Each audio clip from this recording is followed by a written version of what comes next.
In the world of cinema, sequels are often seen as something secondary. For a long time, they were considered almost a sign of poor taste. However, sometimes a second installment not only maintains the quality of the original work, but even surpasses it. This was the case with the iconic films The Godfather Part 2, The Dark Knight, and Shrek 2, which we discussed in our previous video. And without hesitation, we can place Terminator 2 Judgment Day alongside these, dare I say, masterpieces. We are back again with the Terminator. Yes! James Cameron's film has gone down in cinema history as one of the greatest sequels of all time, setting the gold standard for what a perfect continuation should be. It not only lived up to the expectations set by the first Terminator, but in many ways surpassed the original, from its deeper storytelling to groundbreaking technical innovations. So let's set aside for a moment the fact that T-800 named Carl developed a love for curtains and dive into an analysis of a truly significant film. In this video, we'll go behind the scenes of this cult classic, examine James Cameron's directorial techniques, analyze the scripts and visual choices, and explore why Terminator 2 became the ultimate benchmark for sequels, one that Hollywood still looks up to today.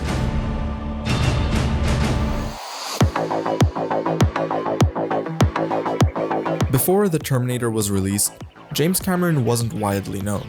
The Terminator didn't come to Cameron from the future. It appeared to him in a feverish dream. At the time, the 28-year-old aspiring director was in Rome, editing his low-budget Jaws sequel, Piranha 2. I was in Rome, I was broke, I had a high fever, and I was just having these weird dreams, and I had this image of this kind of chrome skeleton, death image coming out of a fire, kind of phoenix-like. And I just got up and sketched it, and then around the nucleus of that I started to create a story and sort of backfill. Okay, what is it? Where did it come from? Who's it after?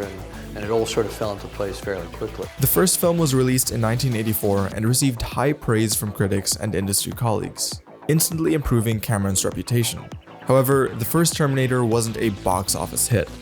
It earned about 5 times less than the year's top-grossing film, Ghostbusters, and ranked modestly in the third dozen of the annual box office chart. The only thing that caught producers' attention was its impressive return on investment. With a modest budget of around $7 million, the film managed to gross $78 million. Cameron later found success with Aliens and faced failure with The Abyss. By the early 1990s, he was still something of a wild card, capable of delivering a blockbuster, but not a guaranteed hitmaker. Despite this, the interest in the first film was natural. The 1980s were the era of sci-fi horror and cyberpunk. Audiences had already seen Blade Runner, for example, but here they were presented with a vision of the future unfolding in their own city, perhaps just down the street, where a man made of metal was hunting an ordinary woman. Both terrifying and fascinating. Terminator 2 skillfully builds on the original film's story while simultaneously subverting many audience expectations. The more fantastic the subject, the more realistic the situation needs to be. If the first Terminator film was essentially a confined techno-thriller, a dark sci-fi slasher as Cameron himself called it, then Terminator 2 significantly expands the scale of the narrative. Come with me if you want to live. Come with me if you want to live. Right from the opening shots, the film makes it clear that everything is on a whole new level. Bigger, better, and more serious. The opening battle between robots and human soldiers immediately showcases how far the filmmakers have pushed their craft. And no wonder, upon its release, Terminator 2 Judgment Day became the most expensive film in cinema history, with a staggering budget of $102 million. Even by today's standards, that's a massive sum for a blockbuster. The sequel takes place more than 10 years after the events of the first film. The script makes a bold move. The T-800 cyborg, once a ruthless killer, is now a protector, sent from the future to save young John Connor. According to James Cameron, he deliberately chose to take the monster and turn it into a hero, to avoid simply repeating the original film's formula. Even Arnold Schwarzenegger was initially skeptical of the idea. After reading the script, he was puzzled by the lack of scenes where his Terminator kills people. He says, I want to make you a good Terminator. I said, what do you mean a good Terminator? I say, I was killing 68 people in the first one. I say, in the second one I have to kill 150. This reversal not only gave the story a fresh angle, but also laid the foundation for the Terminator's emotional arc, transforming from a ruthless machine into, if not human, at least a protector and a friend to a human family. Just put up your hand and say, I swear I won't kill anyone. I swear I will not kill anyone. As for Sarah Connor, it was actress Linda Hamilton who insisted that her character be portrayed as crazy in the sequel. A woman pushed to the edge, traumatized by the events of the first film. I called Linda. She didn't want to be the little waitress that she played the first time. She said, I want to be crazy. Good morning, Dr. Silberman. From a naive victim of circumstance, she evolved into a hardened, self-taught fighter. Her obsession with preventing the apocalypse ultimately led to her being institutionalized in a psychiatric hospital. This time, Arnold wasn't the only action star in top shape on set. Before filming began, Linda Hamilton lost 12 kilograms and trained for 3 hours a day, 6 days a week in her garage at home in Santa Monica. But that wasn't enough for her. To appear more confident on screen, Linda underwent intensive military training under the guidance of former Israeli Special Forces operative Uzi Gal. So I put her with a guy named Uzi Gal, who was from an Israeli Special Forces unit, now acting as a trainer. He was very experienced, he knew exactly how to train her, how to run and how to climb and how to do fighting scenes. And he taught her weapons handling. This rigorous preparation helped her convincingly portray a battle-hardened warrior. Arnold was deeply impressed by her dedication, calling it one of the most incredible transformations. I come from the physical fitness world where you reshape and resculpt your body, but that what I saw there was extraordinary.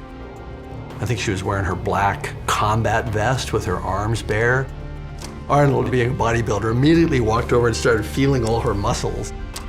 And I said, look at how ripped you are in your deltoids. I said, that looks fantastic. And she said it was all worth it, just for that one moment.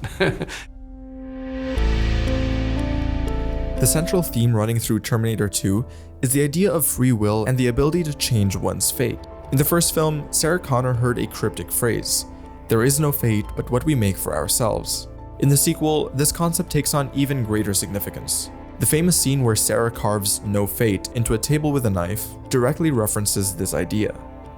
What stands out is how the screenplay masterfully balances its large-scale narrative with intimate character stories. Amid the looming threat of humanity's destruction, a touching relationship unfolds between a 10-year-old boy and a reprogrammed killing machine turned protector. Cameron has often said that at its core, Terminator 2 is the story of a boy and the father he never had. It's this bond between John Connor and the Terminator that gives the film its emotional depth. The Terminator gradually learns human gestures, slang, and even humor from John, becoming something more than just a program. Hasta la vista, baby. Yeah, or later, dickwad. In this sense, he can be compared to the Tin Man from The Wizard of Oz, who receives a symbolic heart. In the film's climax, when the Terminator sacrifices himself to save humanity, this emotional connection reaches its peak. The machine essentially demonstrates an understanding of human emotions. The T-800's final words, I know now why you cry, but it's something I can never do. are strikingly poignant, making it clear just how far his character has evolved. Young Edward Furlong, for whom the role of John Connor was his film debut, also played a key part in the movie's success. Child actors in major productions often struggled due to a lack of experience, but Furlong brought a natural authenticity to John's character. His John is the quintessentially early 90s kid, wearing ripped clothes, listening to hard rock, riding a dirt bike, and hacking into computers. The chemistry between Furlong and Schwarzenegger felt remarkably genuine. Despite their vast age difference, they come across as a real duo on screen. Perhaps the secret lies in the fact that behind the scenes, Arnold understood how overwhelming it must have been for a 13-year-old to suddenly find himself in such a massive production. He made an effort to spend time with the young actor, playing, talking, and ensuring that Furlong felt at ease on set. This friendly interaction clearly translated to the screen. The warmth with which John interacts with Uncle Bob feels genuine. Furlong successfully portrayed John's transformation from a mischievous, sometimes cocky teenager into a brave and responsible young man. Robert Patrick, in the role of the antagonist T-1000, faced a different acting challenge. He had to embody an almost inhuman identity that nevertheless took on the appearance of a man. If Schwarzenegger's Terminator was a towering force of raw power, Patrick's T-1000 was terrifyingly calm, fast, and predatory. He created one of cinema's most iconic villains while relying on minimal dialogue. His lines throughout the film can be counted on one hand. Are you the legal guardian of John Connor? Instead of words, Patrick communicated through body language and piercing stares. He developed a signature movement style for the character, smooth, efficient, and calculated, like a predator silently stalking its prey.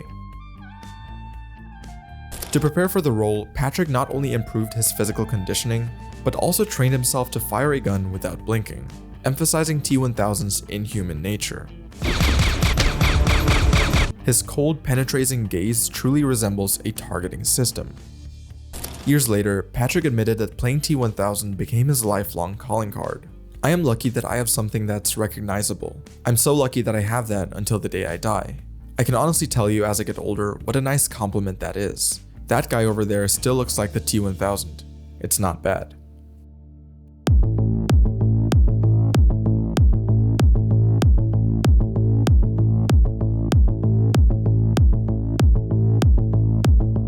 Filming began in October 1990 and lasted 170 days. To meet the premiere deadline, multiple processes had to run in parallel, otherwise finishing on time would have been impossible. The film features around 150 visual effects, and the workload was distributed among 4 studios: Industrial Light and Magic or ILM, Stan Winston Studio, Fantasy 2 Film Effects, and Forward Productions. Speaking of ILM, this was the same studio that worked on CGI animation for Cameron's earlier film The Abyss, where they created the famous water tentacle effect. In Terminator 2, ILM took those technologies even further, bringing the liquid metal T-1000 to life with its reflective surface and seamless transformations. To make the explosion scene look realistic, the experts at Forward Productions studied hours of footage of atomic bomb detonations. They then built a miniature replica of a real city and simulated a nuclear explosion using a flamethrower.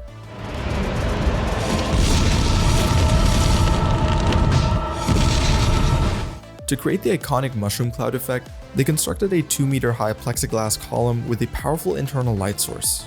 Additionally, real footage of Los Angeles and digital effects using the electric image software were incorporated. The result was breathtaking. Interestingly, the same studio handled the shots of T-1000's molten metal droplets merging back together after the explosion. Surprisingly, no CGI was involved, just mercury and a few hairdryers. Probably the most cost-effective special effect in the entire film. The production of Terminator 2 was an incredible blend of practical effects and CGI. In many scenes, it's nearly impossible to tell where animatronics end and computer-generated visuals begin. Take for example, the scene where Sarah Connor removes the chip from the T-800's head. On screen, we see Arnold sitting with his back to us, while Linda Hamilton performs the operation in his reflection. Surprisingly, this wasn't achieved with special effects. There was no actual mirror involved. In the foreground, Linda is indeed performing the procedure, but not in Arnold. She's working on a life-sized animatronic dummy.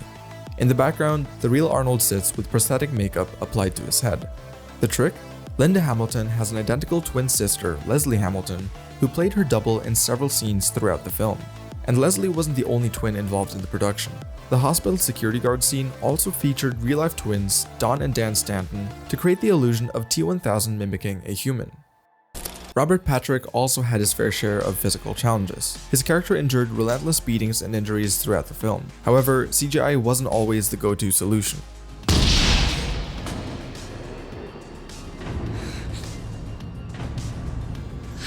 For example, a silicone animatronic dummy was used, equipped with servo motors to create realistic movement. When animating T-1000's liquid metal transformations, Cameron refused to use blue screens, insisting on real-world footage instead. This meant Robert Patrick had to walk around Los Angeles completely naked, covered in a motion capture grid to facilitate later digital modeling. In the scene where Arnold unloads his shotgun into T-1000, practical effects came into play. Schwarzenegger wore a vest with spring-loaded mechanisms inside, controlled remotely. At the moment of impact, a technician pressed a button, causing the springs to release, ejecting foam rubber fragments that mimicked gunshot wounds. These methods might seem unusual today, but back then, even 10 seconds of CGI cost a fortune. Despite its massive budget, Terminator 2 allocated nearly $10 million for just 3.5 minutes of T-1000 animation, forcing the team to economize wherever possible. However, some scenes were too complex to cut costs. T-1000 walking through prison bars. The hallway was filmed twice, once with bars and once without. Robert Patrick's face was then digitally mapped onto the model, and CGI simulated the metal bending around him. And number 2, T-1000 leaping into the helicopter. This brief 2 to 3 second moment required massive work. A 3D scanner captured the subtle movements of Patrick's facial muscles, which were then meticulously integrated into the final shot. Even with limited CGI, these innovations pushed visual effects to new heights, cementing Terminator 2 as a technological breakthrough in filmmaking.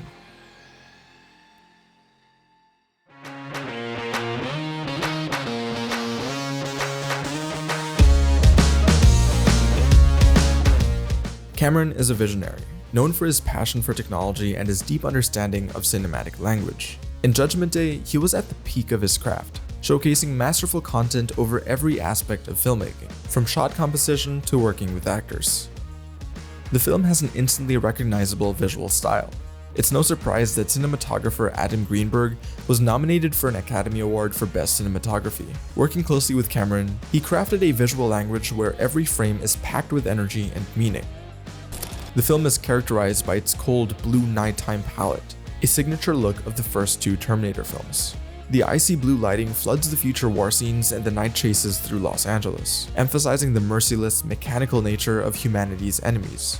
In contrast, daylight scenes are bathed in warm, dusty yellow tones, a representation of the human world, still alive but fragile. This stark color contrast, blue techno versus orange-yellow organic, visually reinforces the central theme of machine versus man. Terminator 2 is often cited as a textbook example of action editing. Every chase and shootout is meticulously constructed, ensuring the audience always understands the geography of the scene, the positioning of characters, and the flow of action. Take the legendary LA storm drain scene. Young John Connor speeds down a narrow concrete channel on his dirt bike, pursued by T-1000 in a massive truck, only for the T-800 to make a spectacular entrance, jumping into frame on a motorcycle at the last second to save him. The camera alternates between wide shots, allowing the audience to absorb the scale of the action and tight close-ups of faces, heightening the tension. Dynamic angles, moving platform shots, and precise editing immerse the viewer in the action without causing disorientation. Cameron personally oversaw every stunt, pushing for multiple takes until perfection was achieved. Robert Patrick recalled, "He's one of those guys that's constantly learning and constantly pushing and asking more of himself, so therefore he asks more of everybody that works with him." This perfectionism is evident on screen. Every sequence, no matter how brief, is polished to the smallest detail. We must revisit the first appearance of the T-800 in the bar, a scene that immediately establishes the character's presence and foreshadows his transformation throughout the film.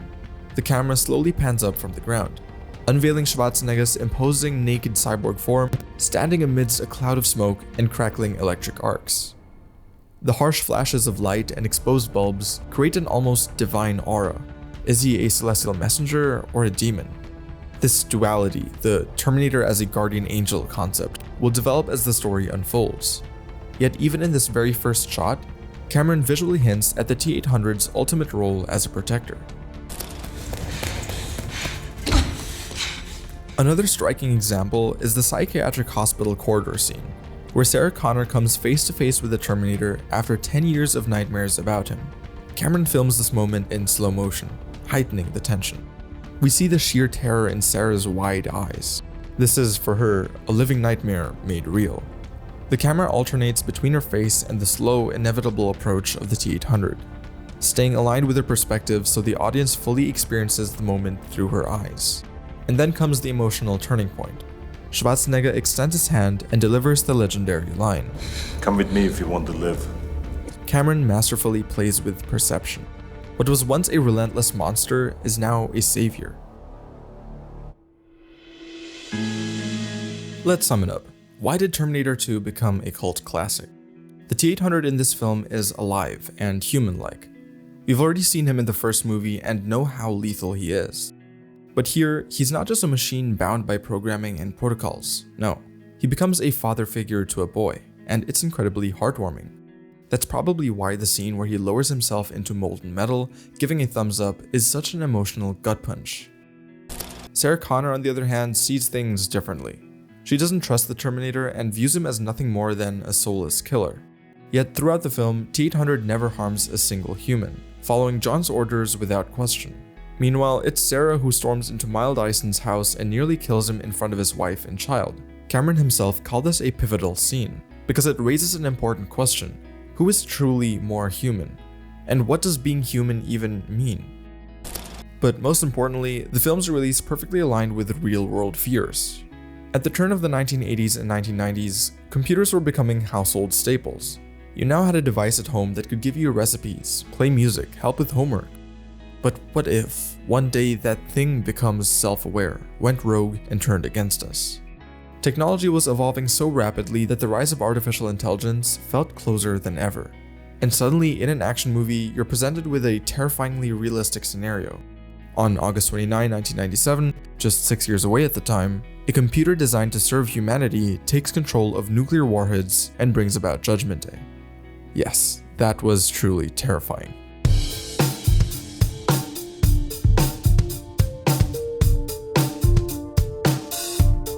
Terminator 2 was one of those rare films that wrapped up its story beautifully and logically. Had the Terminator saga ended with the second movie, it would have been the perfect duology. A tense sci-fi horror in the first film, followed by an epic action movie with deep emotional weight in the second. These two films complement each other, forming a complete and self-contained story. Every subsequent Terminator film became increasingly commercialized and less meaningful. The money poured into special effects and marketing couldn't replace the heart and ideas that made the original so impactful. Terminator 3 undermined the core message of Judgment Day.